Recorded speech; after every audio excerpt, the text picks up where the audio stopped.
Everybody, Kamari Ellis here. Today is Wednesday. So, what money questions do you have today? All right, it is Ask Kamari Wednesday. Um, we're going to be talking about a lot of things. Got a couple questions already on deck that I received on Instagram and on Facebook as well. So, like I said, we're just going to have a good time. As always, I'm Kamari Ellis. This is the Finance Rebel Show. This is the Ask Kamari edition. And the Finance Rebel Show is all about increasing your financial IQ. Oftentimes, many of us miss out on opportunities just because we don't have the proper knowledge. We don't, and with having that proper knowledge, right, we don't understand how to execute on that proper knowledge. She does home delivery, hourly lady. We supposed to get together. So today, again, it's I'm answering questions, any questions you might have.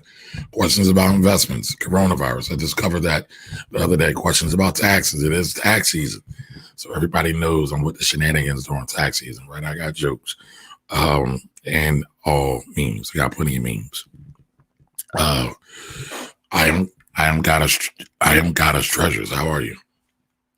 So if anybody has any questions, go ahead and throw them in the chat and I will make sure I get to them. So, question number one. Let me throw it up on the screen. Question number one today was, and I wish I had it was on IG. I wish I had the screen caption.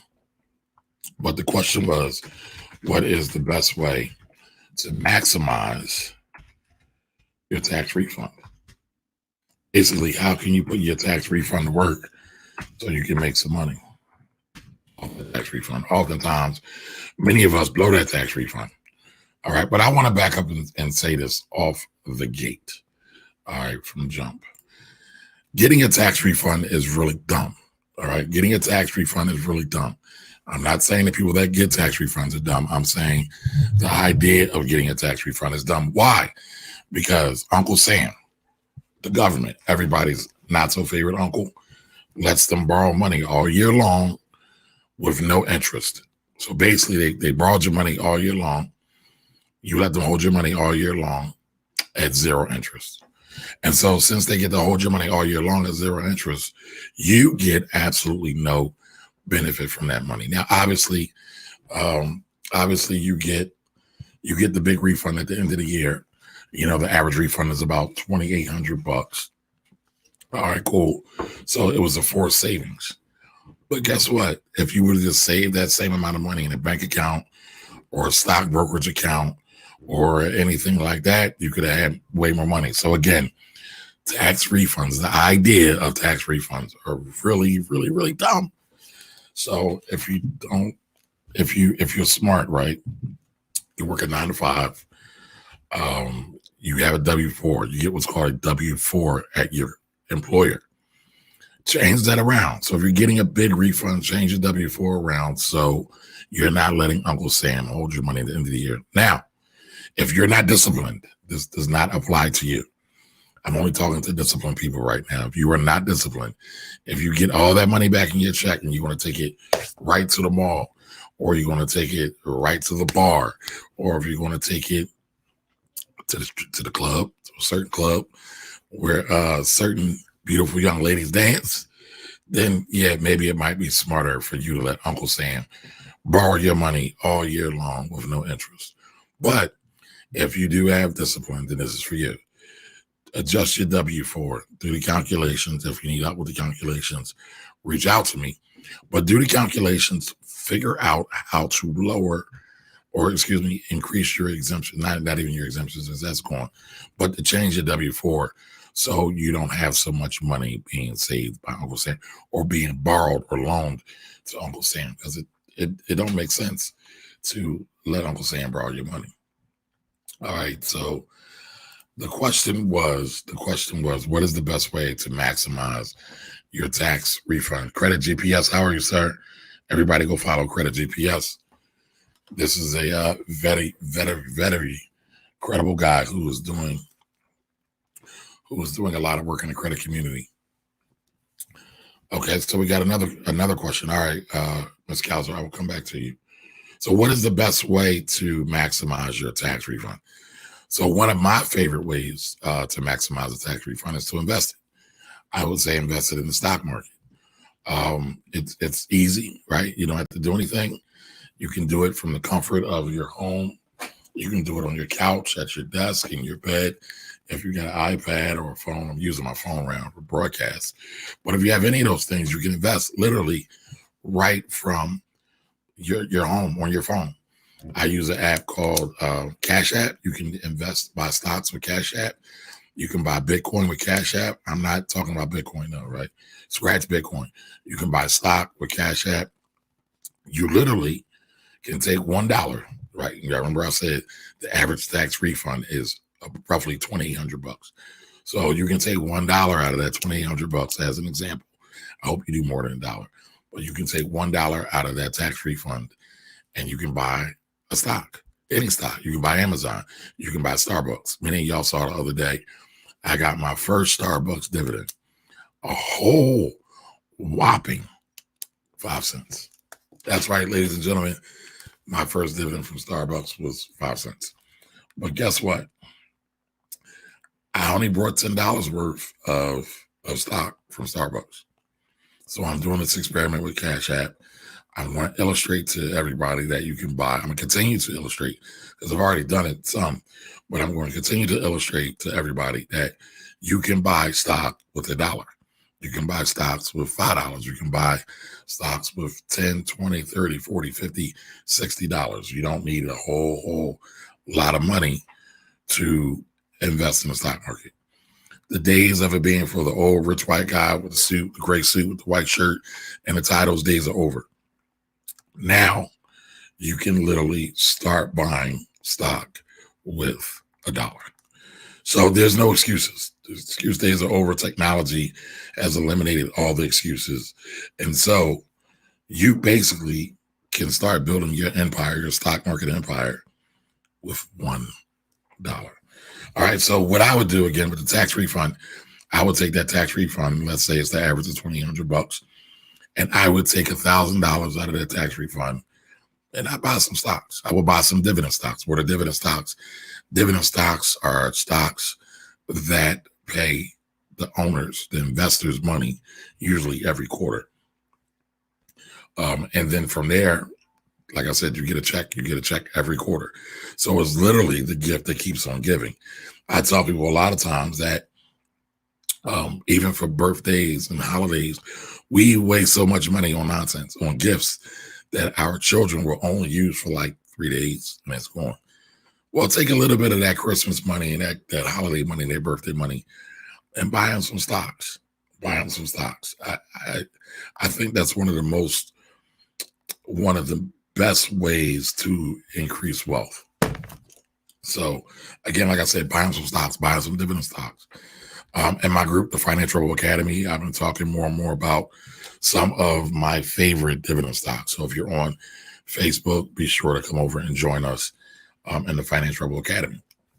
And I'll be sharing a whole lot more. Hey, let's see, how you doing? What you laughing at? What did I say funny? But thank you for joining us. You've been joining us a lot, so I appreciate you joining the Rebel Tribe and rocking out with us. So that was the question. I see there's another question in here as well, and I'm going to put the questions up in the comments as we go along. And like I said, today is Q&A Wednesday, AskCamari show. Ask your questions now because I'm not going to be on that long. But any questions you might have, just let me know. Getting a little hot in here. So next question is, how much should you contribute to an IRA? So that's a trick question. And the reason why I say it's a trick question is because I have no idea about your personal situation. So I would say contribute the max. So contribute the max to your IRA or your 401k, whichever one you might have. I want to say the limit this year is 6,000. I'm going to fact check myself. I don't want to be like baby Hitler and the White House. It just says all kinds of stuff just for the sake of saying it. But IRA max contributions, I would definitely do that. IRA max contribution. So I got it coming up right now. Like I said, I want to say it's $6,000. Loving Life Ben, how are you? Welcome, welcome, welcome. Yep, 6,000. So for 2020, the total contribution to your traditional and Roth IRAs, right? Because there's two IRAs. There's a Roth and there's a traditional. You didn't designate which one you're talking about, but let's just say it's 60. Let's just say it's the traditional. That's $6,000. Now, if you are 50 years or older, there is what's called a catch-up provision. The catch-up provision is $7,000. So if you're 50 or over, you can put $7,000 into your Roth or your traditional IRA. If you are 50 and younger, you can put in $6,000 for the year. Sometimes it is tax deductible, sometimes it's not. But all in all, any savings is good savings. Okay. Keep coming with your questions. So Credit GPS says invest in credit repair to get a home. Ownership is key. Yeah, ownership is key. I hope I'm saying your name right. Cest LA Fit. Okay. Welcome. Cest LA Fit. I don't think I'm going to be able to type these this fast, so y'all just got to pay attention to the sound of my voice. Cest LA Fit asks, is there a strategy to picking which stock? And so for beginners, matter of fact, somebody else said that. I shared a post about Warren Buffett today, and he said, when you're buying a stock, forget about buying a stock. You're actually buying a company. So what I tell people all the time when they want to start buying stock, how to pick stocks, we have two options. Start with what you know, right? So if you like Apple, right, I just showed you an iPad. I got iPads around here. I got iPhones around here. I don't have a Mac or a MacBook or any of those. Not yet. I'm going to get some soon. But start with what you know. So I buy a lot of Apple products. I bought Apple. Guess what? You know how much I spent on it? $1.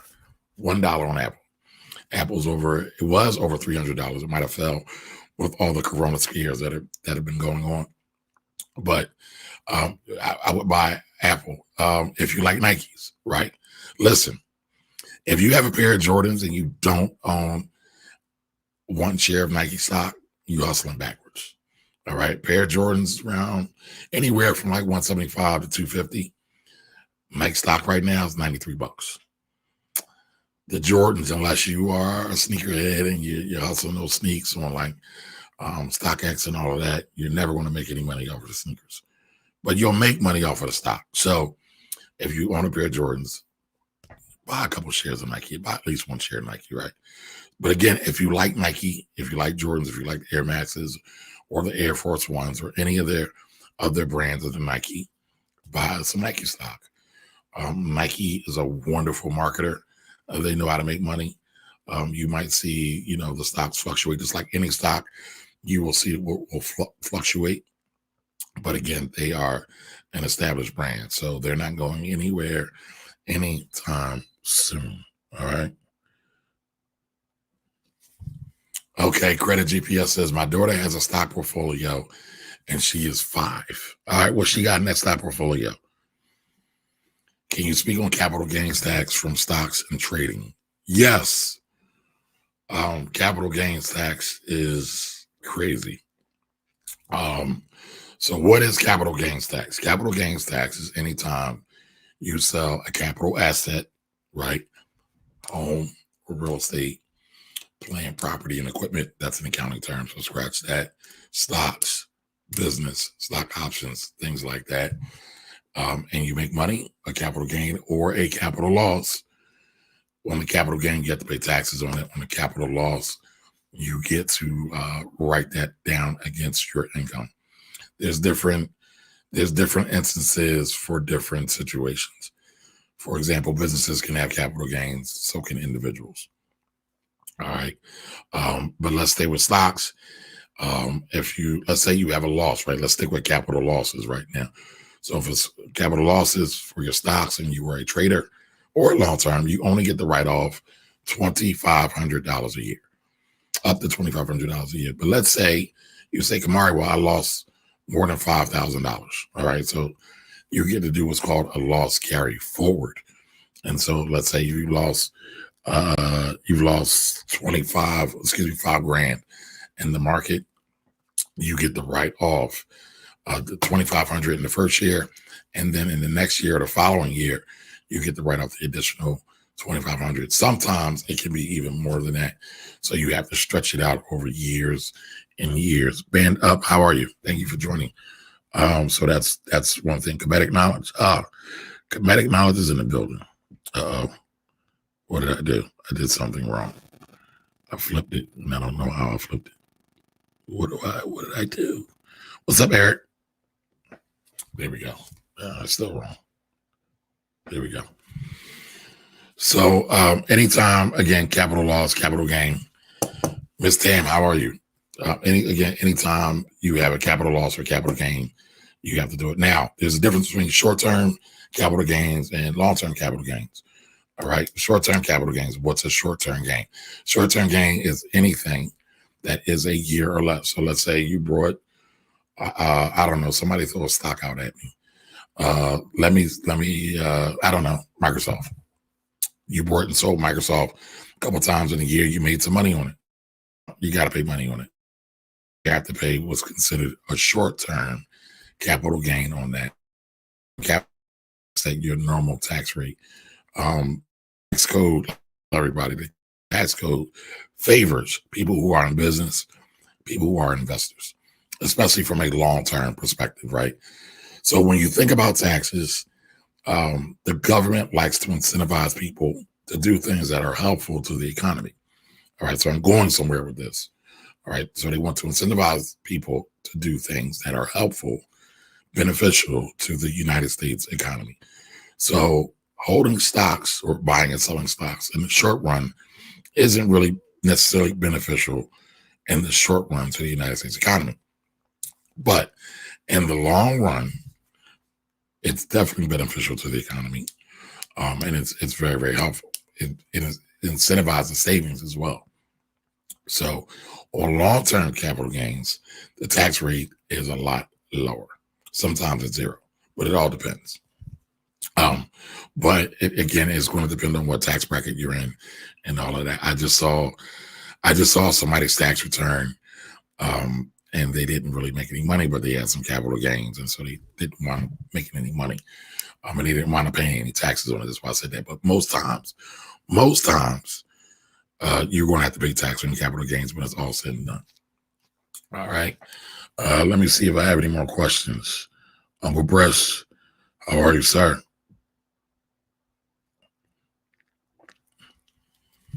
Okay, so Credit GPS says his daughter owns Apple, McDonald's, Blue Energy, as well as some others. Oh, wow. That's pretty cool. That's pretty cool. Mr. Miles, how are you, sir? Miles Weekly. Great podcast. Great insurance guy right there, too. Check out Darren Miles if you need any life insurance.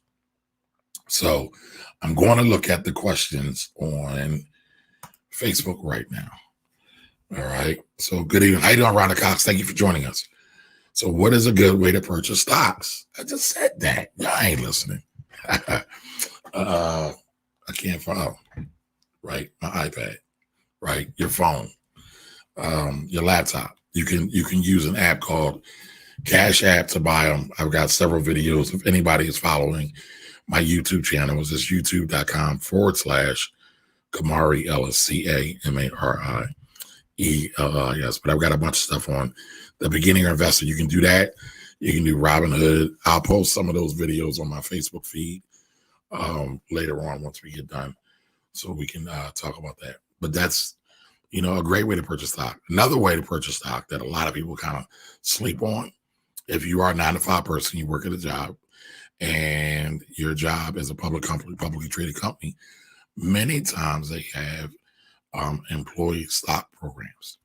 And these employee stock programs are programs where they will give you a discount on buying the stock of the company. Now, warning, cautionary tale. If anybody remembers back in the 90s, in the 2000s with WorldCom and Enron, A lot of those companies that were doing financial shenanigans told their employees about the stock, and those companies wound up going out of business. So I encourage people to buy stock in the companies that they work in, but just don't go overboard with it. All right. But that's another way you can buy stock. It's pretty easy. You can do it through your HR. They can take the money right out your check, just like your 401k plan. All right. 401k plan is also another way, another easy way to buy stocks as well. So, you can open up a regular individual account with a Cash App or Robinhood. You can, if you work at an employer who has an employee stock purchase program, you can open that up, and you can also purchase stocks through your 401k plan. So, keep that in mind. Keep that in mind. I've seen a couple of people who have joined in with us. So if you're just joining, I'm Kamari Ellis. This is the Finance Rebel Show. This is the AskCamari edition. I'm working on doing this every week, Wednesday, 7 o'clock. Every week, Wednesday at 7 o'clock, where I just come in and I kick it with y'all. We talk money, we talk shop. I answer some questions, interact and dialogue with folks. I mean, I could literally do this all day, every day, and just nerd out with y'all and talk about what's going on in the markets and taxes and business and the whole nine. I'm just a nerd like that. I'm Miss Joe.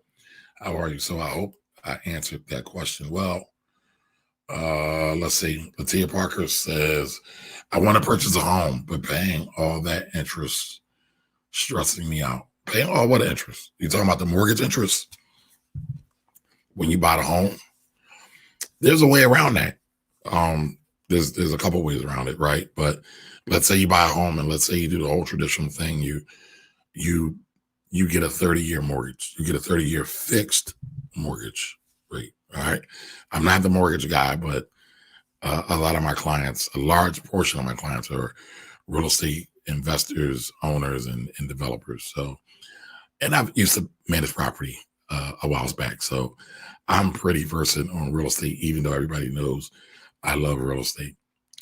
But again, Latia Parker says she wants to purchase a home, but paying all that interest stresses her out. She said, stressing me out. So Latia, what I would tell you to do is make sure you buy a home that is within your means, right? We get a lot of people that buy homes that they cannot afford. They are stretched beyond their means, and a lot of times they wind up losing their homes. But one of the things you can do, I'm assuming you're buying a home, you're living beneath your means, but you can get, a mortgage. You can pay extra on your mortgage. And just going off the top of my head, I want to say the stat was if you paid one extra mortgage payment every year to the principal, not the interest, right? Because in the beginning years, most of the mortgage payment goes towards the interest. You want to pay towards the principal. You want to pay towards the principal because the interest is calculated based off of the principal, because the principal is actually what you owe in the loan. Most times, and you have to double check with your mortgage company, because I've seen mortgage companies that don't allow you to do this.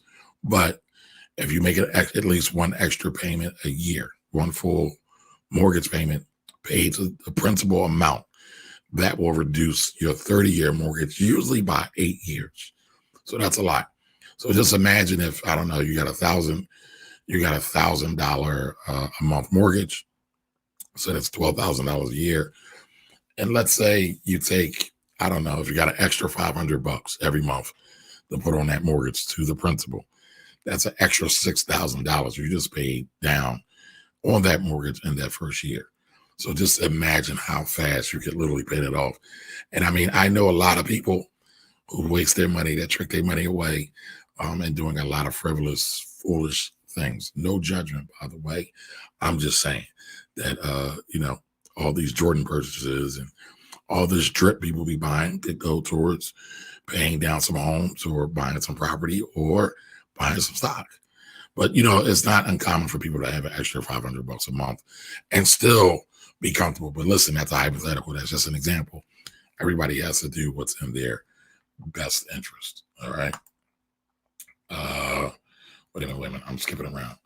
Darren Miles is checking in. Tell him again, hustling Bass Ackwards. All right. I like that. Buy the stock and let everyone else buy the sneakers. Yeah, that was the comment and reference to what I said about Jordans. So Rhonda Cox asked again, interested in person, Hilton stock. What is my take on Hilton stock? Oh, put me on the spot. So I need to look it up because I'm doing this all live and I don't have anyone here with me to cue these up. But Hilton is a known brand. I've been keying up on Marriott a little bit as well. But Hilton is a very known brand. A lot of people don't realize that these mortgage businesses, a lot of times, are franchises. So they're not always ran the same, but Hilton has a pretty good reputation for that. So give me 1 second and keep y'all questions coming. Again, if you're just joining, I'm Kamari Ellis, the Finance Rebel. The Finance Rebel show is all about increasing everybody's financial IQ. And Miss Rhonda Cox just asked a question about Hilton Hotel and what my thoughts of it were. And so, Rhonda, I can't give you my full thoughts on it, right? Because what I do is if I find a stock and I like it, I'll put it on my watch list. And we talked about watch list the other day. So I don't make a snap judgment on anything. But what I will do is I'll tell you if I think it's worthy enough to go on my watch list, just, by a snap judgment right now. So today it got pounded a little bit. It was down 1%. Hilton's ticker symbol, by the way, is HLT. HLT. So y'all kind of follow along on board. Give me 1 second, folks. We are looking up Hilton stock. So Hilton stock, ticker symbol HLT. Right now it's trading at $97.90. It pays a dividend. All right, it pays 60 cents for every share. So for every 1 share of Hilton stock, you will get 60. For every 1 share of Hilton stock that you own, you will get 60 cents every time they pay a dividend. They pay dividends quarterly. All right. So in the last 5 days, it dropped from $112.67 to $96.30. So it got hit. It got hit just like everybody else during this coronavirus scare. Now, what's interesting about this, right? All hospitality stocks have gotten hit. All cruise stocks have gotten hit. It's pretty abysmal right now, but it looks like buying opportunities to me. So last year, Hilton made $9.4 billion. $9.4 billion. And they had did they have a profit? Hold on. And they had a profit of a little under $1 billion. So I'm sorry, Hilton made $4 billion. I don't know what I was reading just now. Hilton made $4 billion last year in the year of 2019, and they had a profit of a little under $1 billion. That ain't bad. That ain't bad when I look back on the track record, right? And these are things that I look at when I'm pulling stocks, man. I'm looking to see if a company is profitable. So right now, I'm just looking at the years of 2019, 2018, 2017, and 2016. So the last 4 years of this company's performance, they've been profitable. Some years more, some years less. In 2016, they did about $3 billion in revenue, and they had less than $500 million in profit, but profitable nonetheless. 2017, they did a little under $3.5 billion, and they were profitable that year, for $1 billion. So that's impressive. 2018, $3.5 billion. And again, they weren't as profitable as they were in 2017, but profitable nonetheless, a little shy of $1 billion. And like I said, 2019, a little under $4 billion and a little under $1 billion in profitability. So Hilton's well run. I think I would look into it.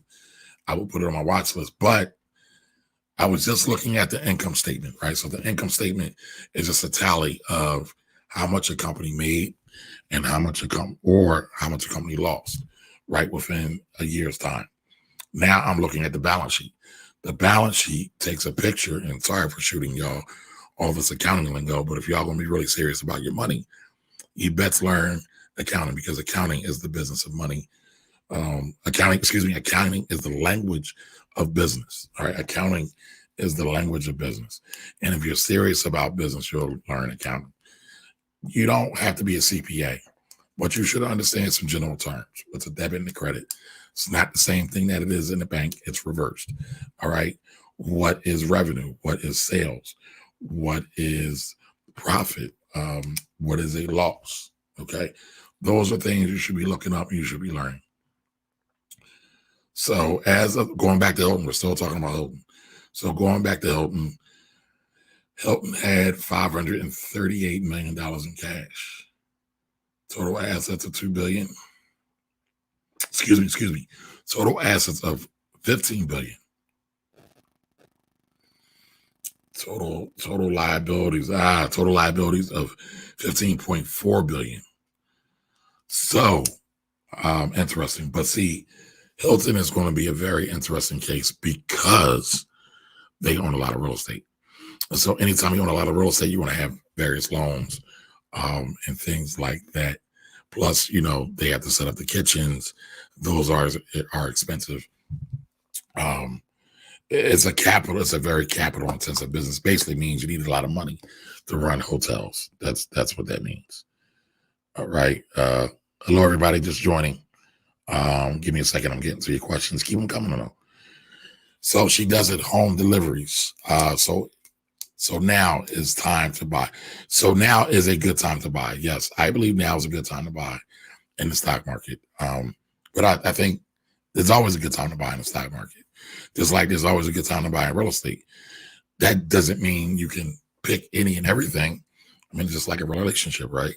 You want to date for a little while, want to get to know the person, want to get to know the stock, want to get to know the company, want to get to know the property. And then you want to take it from there and evaluate it and then make an offer, right? Either way.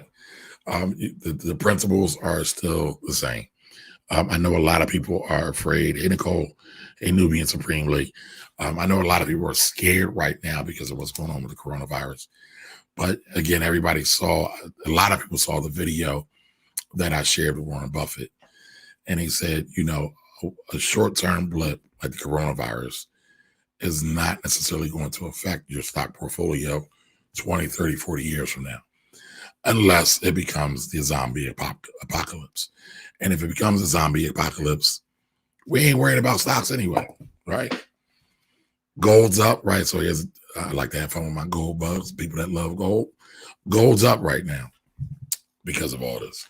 And they swear that gold's going to be so valuable if the zombie apocalypse comes. But ain't nobody going to want no gold when the zombie apocalypse comes. They're going to want food, shelter, water, ammunition, firearms, heat, transportation, maybe gasoline. They're not going to want no gold. We're going back to barter system. So I got some questions on the Facebooks. So let me address those. I don't want to let anybody or make anybody feel like they're left out. So, man, y'all been getting busy over here. I'm Miss Charlene. How are you?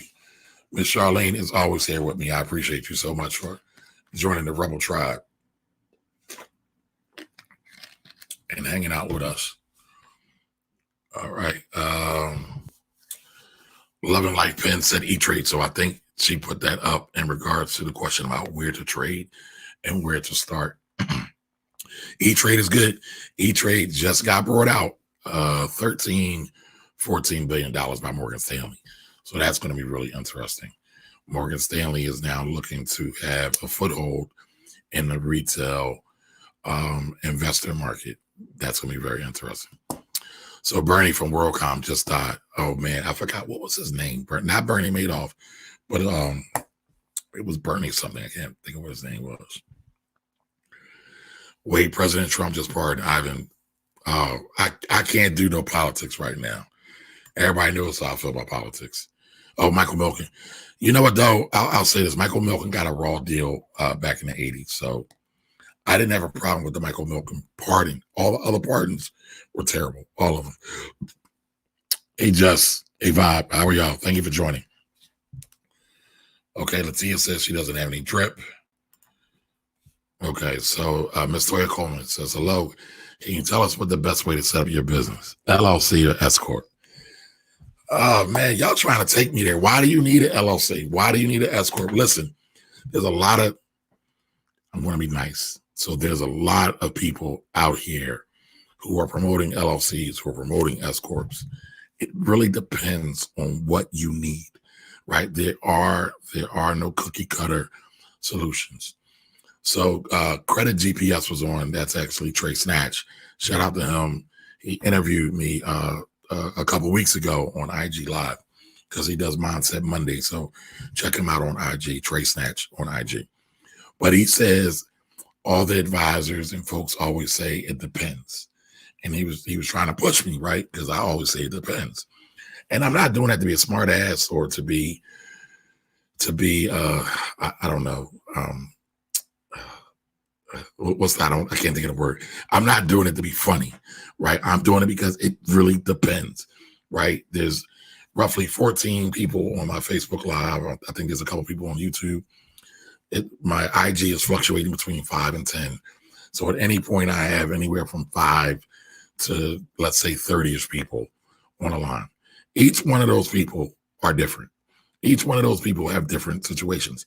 Some are parents, some are not parents, some are married, some are divorced, some are single, some are happily single, some are miserably single, some are miserably married, right? Everybody's situation is different. Guess what? Each one of those situations requires a different strategy. So Miss Toya asked LLC versus SCorp. All right, so what is an LLC? So an LLC stands for a limited liability company. Limited liability company. That's what LLC stands for. SCorp is a corporation that has elected S status or a small business status. All right. So you could be a C Corp or you could be an S Corp. LLCs and S Corps. I'm trying to figure out how to phrase this right because I know somebody will call me to task if I say the little thing wrong. I'll come back to Hilton a little bit, Carmelo. By the way, I don't know if I finished that thought. I would add Hilton to my watch list. Okay. So, but coming back to LLC versus S Corp, I would say it really depends on what your situation is. Here's a little unknown facts that people never talk about. If you start an LLC or an S Corp, depending upon what state you're in, you're going to have an annual fee of anywhere from $25 to, I want to say, $1,000. Massachusetts and California is somewhere between $800 and $1,000 a year annual fee, whether you make a penny or not. It doesn't matter. So you can make money or not. You still have to pay that bill. So I've seen so many people in these internets, on these social medias, talking about LLCs, talking about S Corps, talking about C Corps. And I can tell that none of them really know what the hell they're talking about. I've been doing this for over 20 years. I've seen a lot. I haven't seen everything. I don't know everything. I would never pretend to say that or act like that. But I will say this, if you have no money, but you got a good business idea, you do not need an LLC. You do not need an S Corp. Now, again, everybody's circumstance is different. You could be coming from another corporation or another business and you want to start something else and you're pretty sophisticated, you know what you're doing. So then, yeah, you can afford that fee that's paid every year to the state, no matter if you make money or not. You can afford to pay and file taxes because guess what? When you do your taxes every year, S Corp taxes, LLC taxes are going to be more expensive than your regular old individual taxes. What's up, Joe Brown? Kobe Cole, what's up? So all of those things have to be factored into your decision. So again, Trey Snatch pushed back on me. He asked me, what should you do in various situations? So I said, if you have no money and you're just starting off and you have an idea, and let's say you're just selling water on a corner, become a sole proprietor. You don't have to do anything to do that. All right. Now, some lawyers may try to kill me for making that statement. I got some lawyer friends. There's one in particular. that likes to chop my head off every time I say that, but it's true. And yeah, I like to argue with lawyers and argue law with lawyers. It's fun because most times I win. Sometimes I get smacked around a little bit, though, just being honest. But if you have no money, just start in a sole proprietor, right? Your social security number is a business. Your social security number gives you the right to start a business. Now, are there other caveats and other nuances that could make that thing different? Absolutely. All right. If you're starting to work with corporations and things like that, corporations like to deal with other entities, other LLCs, other corporations for various reasons. Hey, Shay, Boss Man PG, Kaiser Investor, how are you, lady? You becoming a regular over here.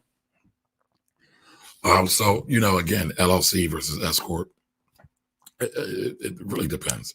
Now, the LLC, most people don't realize this. If your individual, goes out, files a LLC, the IRS doesn't really care about LLCs. They call them disregarded entities.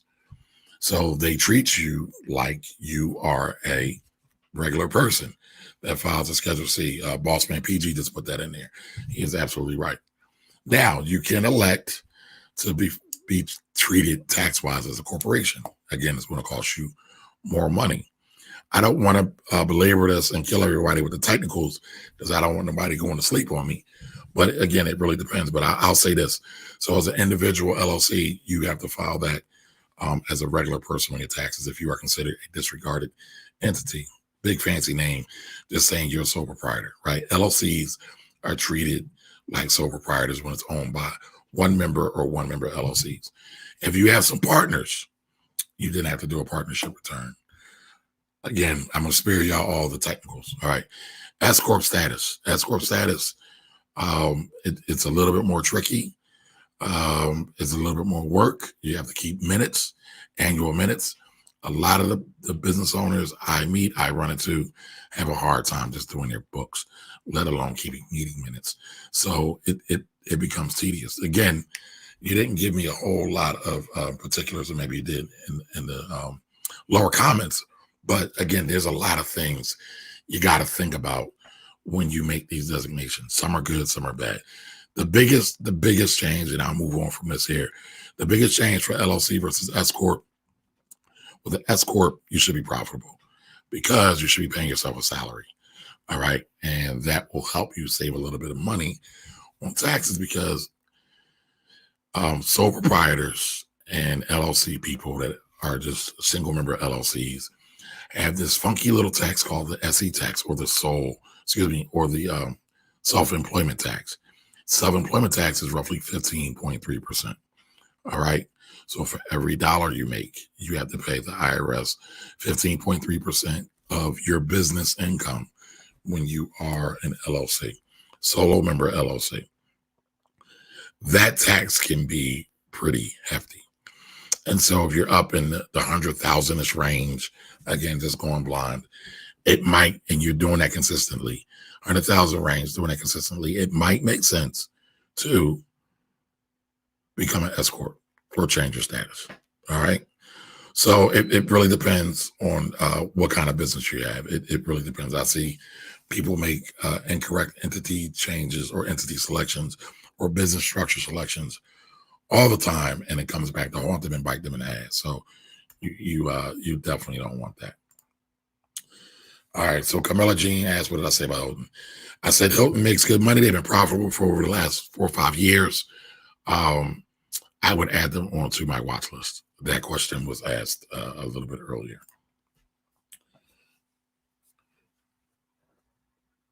This is for the year, right? For the dividend. Yeah, you can say that. So is this a good year for dividends? I would say yes. I would say every year is great for dividends.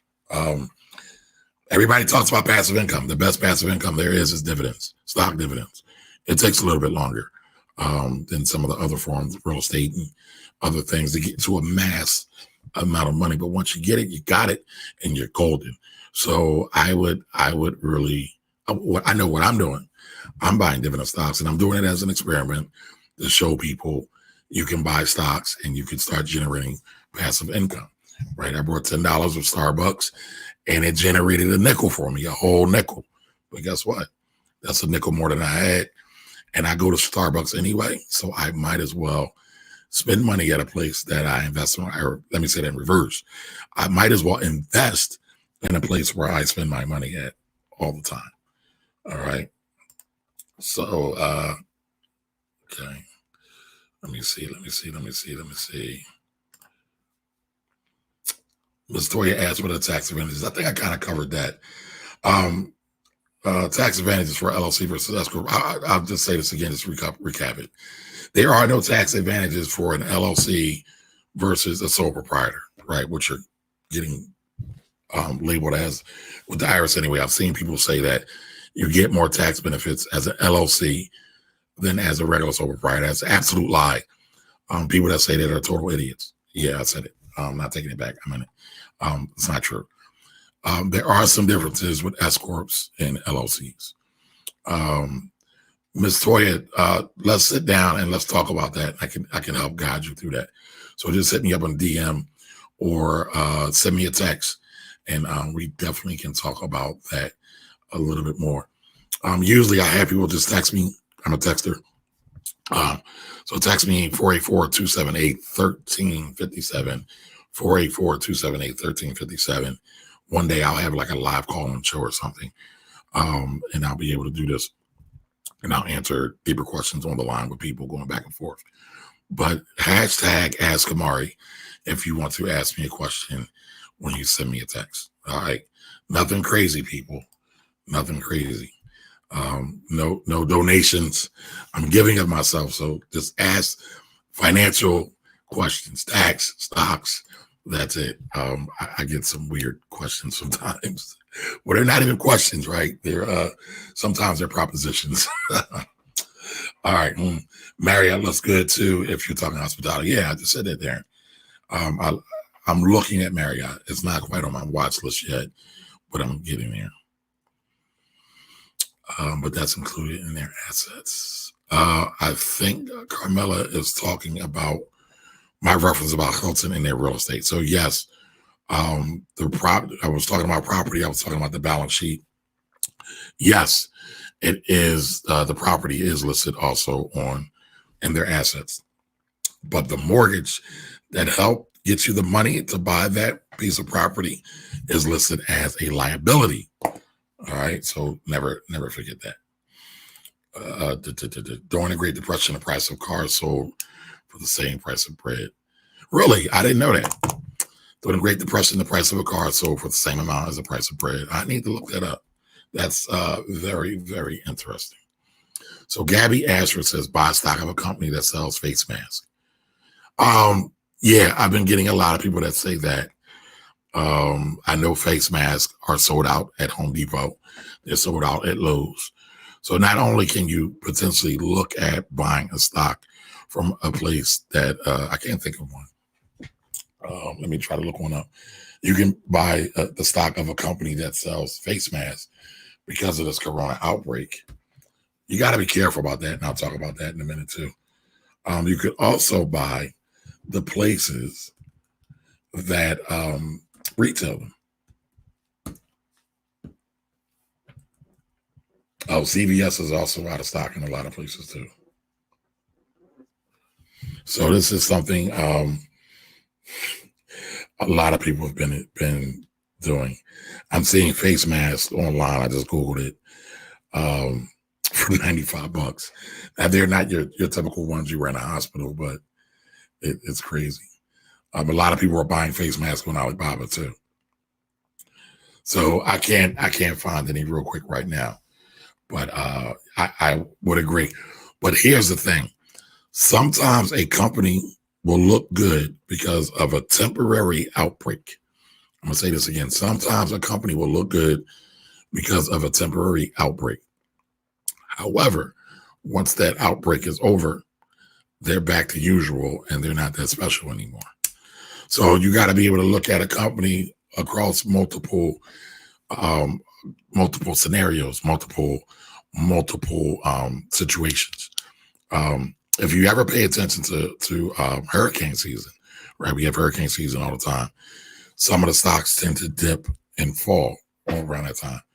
A lot of the property and casualty, a lot of property casualty insurance companies will drop in price sometimes, not all the time, but they'll drop because they know they're expected to get hit with a lot of claims, especially as hurricane season continues to get worse and worse. But listen, global warming is not real, according to people in office. That's why it's important to vote. That's my only political message today. Okay, Rhonda Cox. My pleasure, Toya. My pleasure. Rhonda Cox asks, how can you form a holding company? Easy. Fill out the paperwork, pay the money, file the paperwork with the state, pay the money, and it's filed. It's created. You have to figure out what you want, right? Would it be an LLC? Should it be a partnership? Should it be a corporation? You should sit down with somebody that is good with tax and good with law that can talk to you about that. Also, because sometimes people use holding companies the same way they use trust. Does it make sense for you to have a holding company? Sometimes it does, sometimes it doesn't. So you want to kind of run through all those scenarios before you do it, because sometimes it's just good to own some stuff in your own name.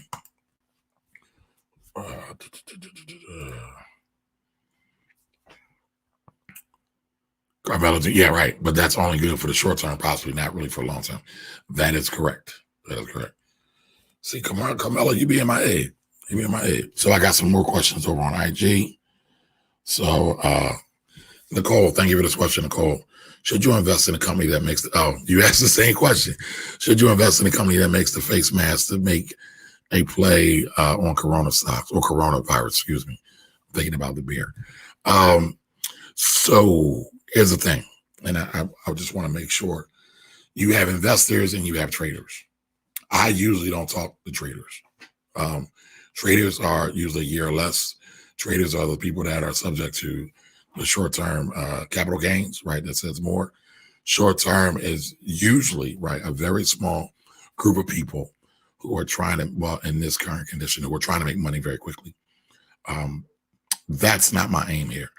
My aim is to get more people to invest, more people to help raise their financial IQ, more people to be astute. I'm not looking to do quick money schemes, right?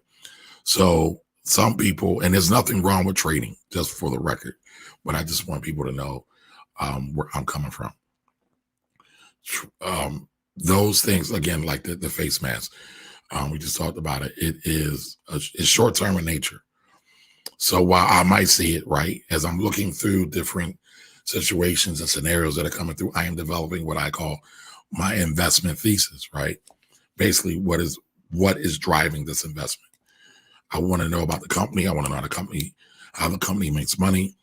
I want to know what's so special about this company. Are they just here for now, or are they here for the long run? Is it a short-term thing, or is it a long-term thing? I'm factoring all those things in my head, and sometimes I use a sheet to just write them all down to say if they are good or bad. And yeah, sometimes I will recognize that, yeah, this is a great short-term opportunity. And I do trade sometimes for some of my client accounts, but I'm a long-term type guy. I'm looking at this 20, 30, 40, 50 years out. And by the way, I know we're not talking about this and I'm not trying to be morbid. One of the greatest gifts you can give to your children also is stock. So let's say, and I'm going off on a little bit of tangent, but I'm going somewhere, so just follow me. Let's say you buy GE, right? Ford. I'm looking at Ford right now. All right. Again, everything I say on these broadcasts are for educational and entertainment purposes, but I'm looking at Ford. Fords are like $7 some odd bucks, right? So if I buy Ford right now for seven some odd bucks, and let's say I keep it for the next 30, 40, 50 years, and then I die, my children will get Ford. But guess what they're going to get Ford at? They're not going to get it at the $7 and change that I brought it at. They're going to get it at whatever market price they got it at the time. So why that matters is because it's called what's basis, right?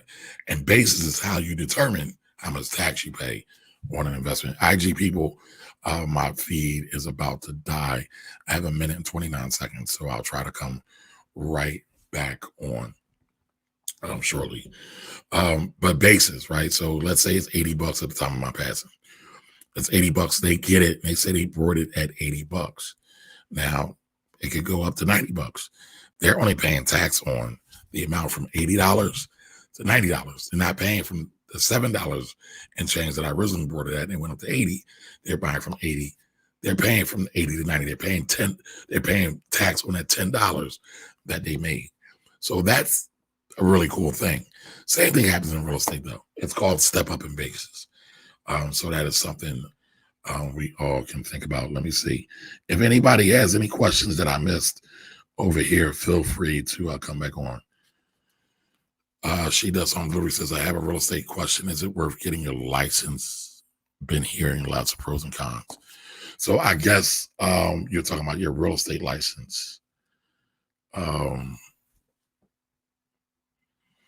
My feed's about to end, so I'm just in it now. Come right back on the other side. I'll relaunch. And while I'm addressing that question, right, while I'm waiting to get back up, she asked, is it good to get a license? And I'm assuming she's talking about a real estate license to invest in. I believe she's a business owner though. So, wow. And my battery doesn't have much juice. So let's see what we can do. There we go. All right. So I'm going to answer that question. Does it make sense? So I'm answering the question from IG. I'm answering that question before we went dead. And I don't have much battery life either. So forgive me if my phone dies. Does it make sense to have a real estate license? It depends. If you want to sell real estate, yeah. But guess what? Real estate's work. Just like I believe you do logistics and you deliver appliances. That's work too. The work is the work. We're never going to get away from the work. And I say if you're going to do the work, be dedicated to the work so you can get the most out of the work. A lot of times, people talk about they going to work and they complain about going to work. Everybody I know that complains about going to work, not everybody, but a lot of people I know that complain about going to work, they're not there to give it their all. They're there just to get a paycheck. And I ain't mad at them, but you're kind of cheating yourself at the same time because you're not setting up a situation where you can grow, where you can learn, where you can do more.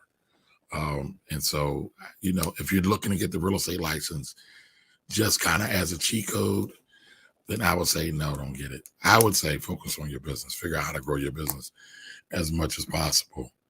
Jose, how are you? My man, Karan, photographer, videographer extraordinaire. Karan, what is it? DVS photography. Everybody check out Karan, y'all. But I would look into that. And I believe you had some more questions.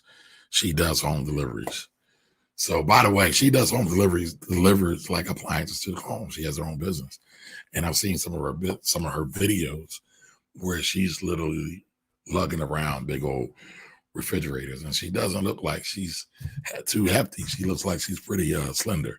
So she must be really, really strong. Carmela, you didn't think you knew what exactly about the step up in basis? Hey, stick around. I'll share some tips and tricks with y'all. Listen, I'm here for it. One of the reasons why I even got into the business is because is because I feel like we don't talk about money, right? We spend money every day, but we don't talk about money. Like it's the craziest thing to me, right? You'll have all kinds of programming. They say back in like 1973, we used to have about 500 ads shown to us a day.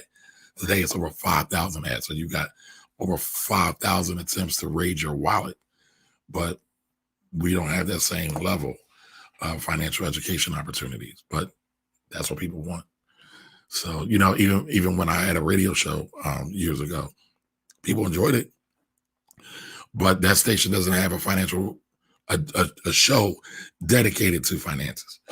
I think we need more than that. And we definitely need more people that look like me, black folks on TV, on radio, that who are qualified, right? Not just people who can buy ads, because there's a lot of bootleg janky people out here that can buy the ads because they've been ripping people off, and that's a whole other situation. But they're not really qualified. They don't really have a teacher's heart and spirit to help folks to really get further along in their money pursuits and their wealth pursuits. And I think it's sad, but I think you could have programming like that, like a Jim Cramer. People love Susie Orman. I'm not a fan of Orman. I like Cramer, Dave Ramsey. And you would think somebody somewhere other than cable would say, we should do more money shows. But I don't know. I mean, if you look at Shark Tank, it works if it's done right, if it's produced right. So, all right. So she does home deliveries as yes about changing my entity from an LLC to an SCorp.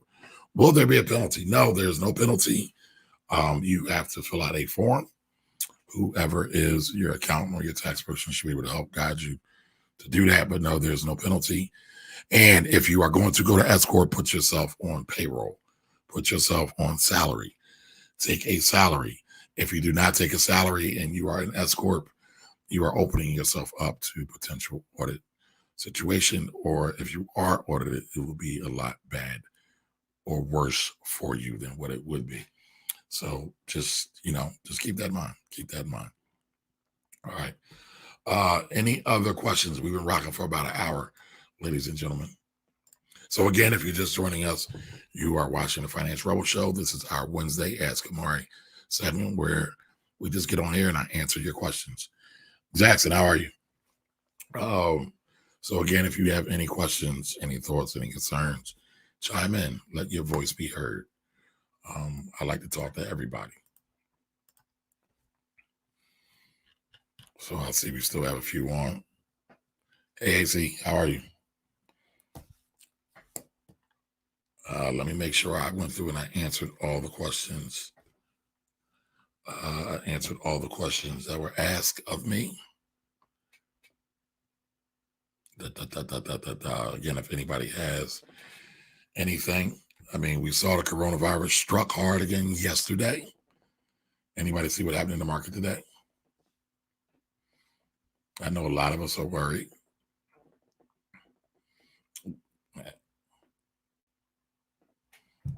So the market was about flat today, meaning it didn't go up. It didn't really go down. It was flat. So again, everybody was worried about coronavirus and what it was going to do. I think it was a buying opportunity. I do every now and again. I'll do live and I'll talk about dumpster diving, and I'm looking for stocks that have fallen out of favor. So IG, my phone is about to die. AC said, you're going to help me with my taxes. Sure, I'll help you with your taxes. What's your question? Rhonda, you enjoy more? Okay, great. Make sure you like the Financial Rebel page and come back next Wednesday, 7 p.m. Only time I'll miss that going forward will be like something I got with family or my kids or something. But I'll be here. And I do a lot of live broadcasts anyway. Took a couple days off because I had a flood. My water heater broke and there was water everywhere. I wish I was Noah and had built the ark in advance, but you can't build the ark when the flood's here. It's just like you can't save up for the money when the emergency is here. It's just like you can't buy life insurance when you're in the hospital on your deathbed. So a lot of times it behooves us to be a lot more proactive when it comes to our money situations, to our life situations overall. I mean, I see so many situations that can be resolved with just a mere conversation. That's all.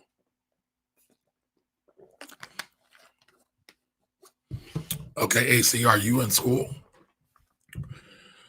She does it home delivery, says, thank you for your time and sharing your knowledge.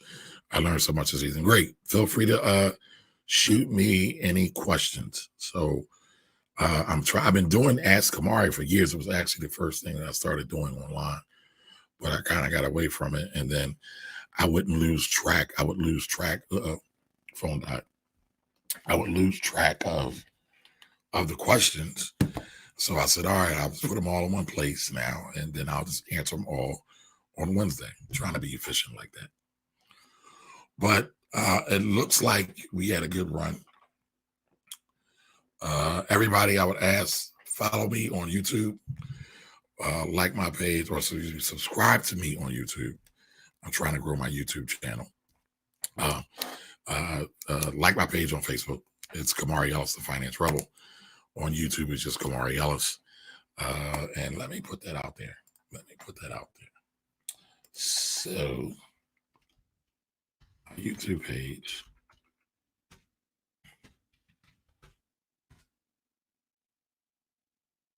My YouTube page is youtube.com/Kamari. Oops. Should be /Kamari Ellis. Let me do that one more time. Same thing for Facebook. It's like facebook.com/Kamari Ellis, and it takes you right to my page. All right, so in the interim, I am just about done here, folks. It's time to go. Remember, stack your cash, increase your knowledge. In order to truly be successful in this economy these days, you got to rebel against the traditional money system where they want everybody to be broke, everybody to be in debt, and to die hungry. You don't have to have that for your life. You can choose. There's options. You don't have to do what everybody else does. But what you have to do is you got to rebel. You got to consciously rebel and make a conscious choice to say, I don't want to be like everybody else. I don't want to do that. So until the next time, folks, I'm Kamari Ellis. This is the Finance Rebel Show. I thank you all for watching and joining me, and I will see you all the next time. Thank you so much. Bye-bye.